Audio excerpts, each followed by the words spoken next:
Ayan, kumukulo na ang ating ginisang gulay.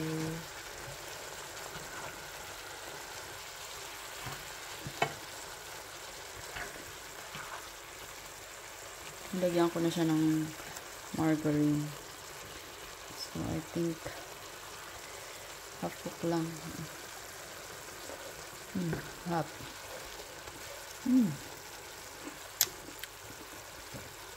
Kamot labang.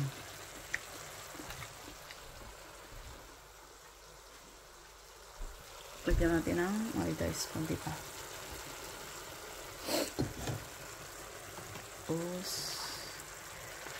parang sarap to hapok ko. Tapos tatakpan ko lang siya.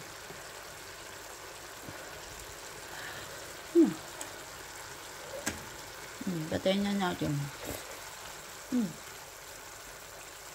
Unit.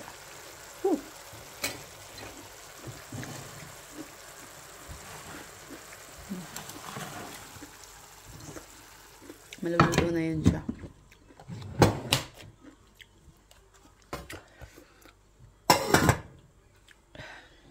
Ganyan lang. Ang bilis. I think 10 minutes lang. Cooking time. Tapos ito. Mahugasan. So, nag-iigip pa kami ng tubig. Kasi wala ditong ano. Galing sa poso na tubig. Puro ano. Sunny.